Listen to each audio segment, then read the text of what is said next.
Hey guys, Tim here of RedWolf TV, and today we're taking a sneak preview of two versions of the ARES SA VZ.58 rifle AEG.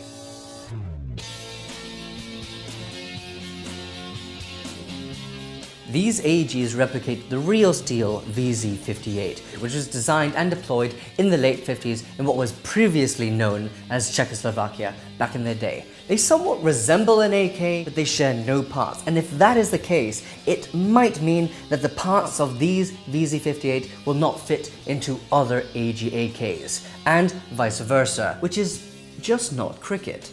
These VZ.58s are far heavier than the ARES M4s due to its metal furniture and a nylon fiber foregrip and pistol grip, which weighs just under 3 kilos, and there's only a 200-gram difference between the two.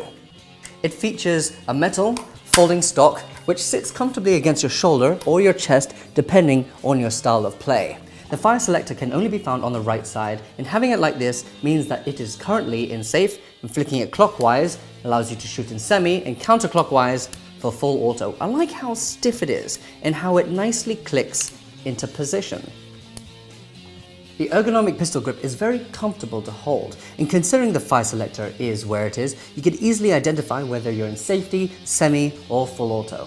The mag release can be found right behind the magazine, and I'm rather 50-50 on this particular feature, as on the left side of the trigger guard is curved, meaning for a right-handed user, you can release the magazine with your left hand with ease. As for a left-handed user, you can only just about get to it with the tip of your thumb, so it's not really lefty-friendly.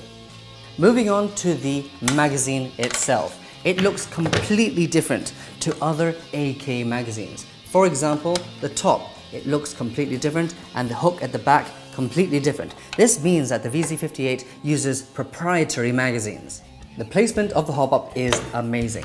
You pull back the charging handle, and there it is. It's a spinning dial, and it allows you to easily dial in your shots because it clicks every time you turn it. The battery is stored inside the foregrip, and you could use chocolate bar type of batteries with small Tamiya connectors. As for the shorter version, considering there is no space in that puny foregrip, it is actually stored underneath the dust cover, and you have to use a stick type battery. I've just inserted an 11.1 battery in there. Let's give it a go. Whew. Very quick trigger response. The trigger goes back about a centimeter, but you don't have to pull it all the way just to get the response. I'll show you what I mean.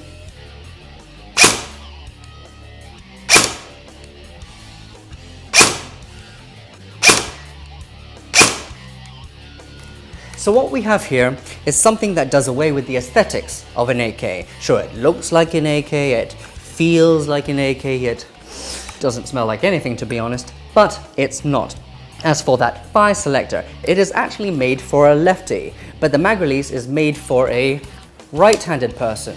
Say the manufacturer, he is obviously right-handed because as he made the trigger guard, he realized that the trigger guard was way too far forward. He purposely made that indentation just so he could get his left thumb to it.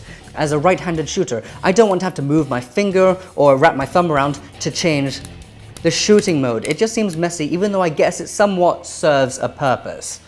Don't get me wrong, it is not the fault of ARES.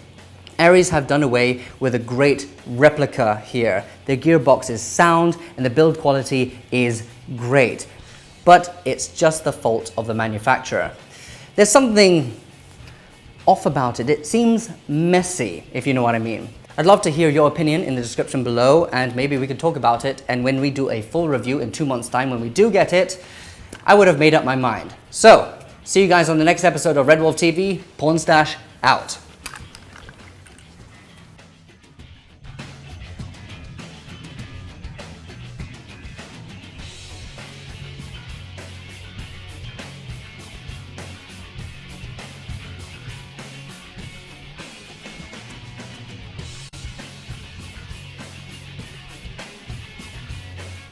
Do subscribe to our channel so you can keep up to date with our latest and coolest videos.